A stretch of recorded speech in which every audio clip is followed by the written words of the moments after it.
Great. Thank you, Jerry. Jerry, nice job on talking about the work we've done in Washington State. So, from the insurance perspective, the title of this session is What Do We Have to Gain? Let's start with what are we losing today? And we've heard about deaths and injuries, but let's talk dollars and cents. Right now, the insurance industry loses about 8 cents on every dollar of auto insurance we write. So looking around this room, based on what we pay for auto insurance in New Jersey, we lose about $80 on every one of you, despite the fact I'm sure most of the people in this room are excellent drivers. So we are losing, Alan, you? Yeah.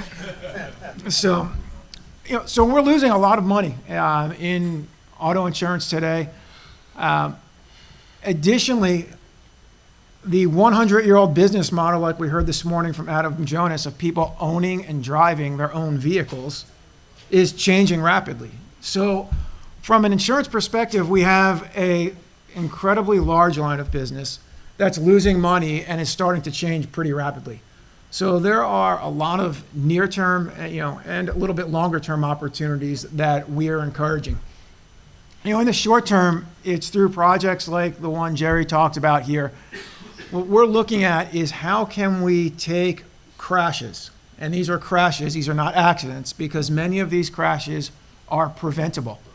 So what we're doing at Munich RE, we are taking historic auto loss data, and we're using text mining technology to read the cause of loss information and try to quantify which crashes are potentially preventable through the types of technologies that you heard about here today, and what losses are not preventable. We firmly believe no matter how much technology you put on a vehicle, how much autonomous driving technology evolves, there will continue to be crashes, there will continue to be liability. That liability will change, it will evolve, it will be different, but there will still be a need for insurance. But by putting some dollars and cents around these potentially preventable crashes, what we're trying to do is build the business case for safety. Jerry walked through what we found in Washington. Through this text mining tool, we're starting to engage with different partners we have, both in and out of the insurance industry, to start figuring out the real dollars and cents opportunity there are for aftermarket technologies, like the Mobileye cameras Jerry talked about, like using telematics data to find the worst drivers in a fleet and do something about them. Quick example, we ran a pilot with a 20-van courier fleet. Very, in the great scheme of things, an incredibly small business.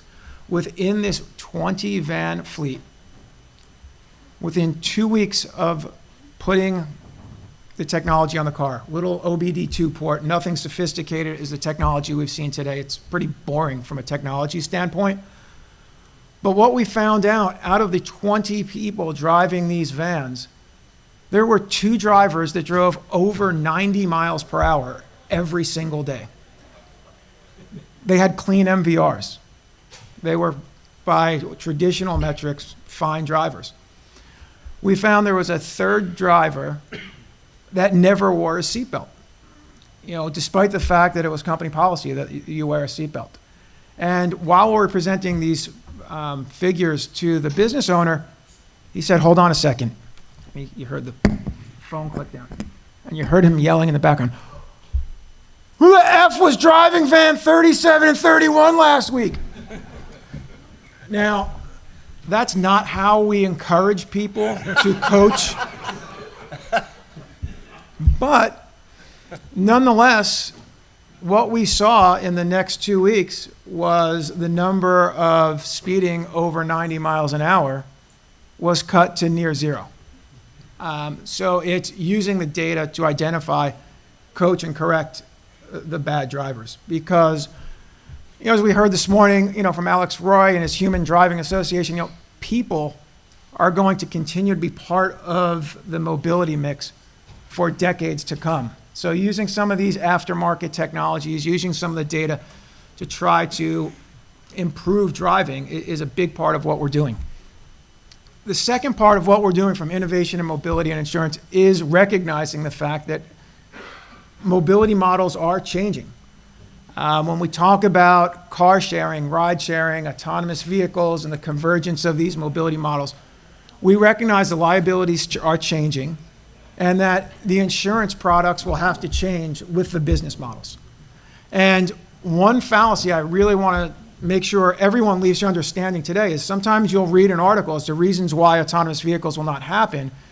Oftentimes people talk about insurance being one of those reasons, and I can assure you that that is not the case. There is insurance available today for autonomous vehicles. Munich RE is writing it, several other carriers are writing it today. And have we figured out all the insurance implications around autonomous vehicles? Absolutely not, but there are products available today. But as we've heard, all the technology challenges have not been solved. All the business models have not been solved. I was in discussions today, one of the big questions is, well, how do we all make money out of all this? I think the business models, the technology will continue to evolve, and so will the insurance products. And that's part of what we're trying to do at Munich RE, is to try to improve road safety today and also prepare for these new mobility models tomorrow. So look forward to the discussion here. Thanks. Thank you.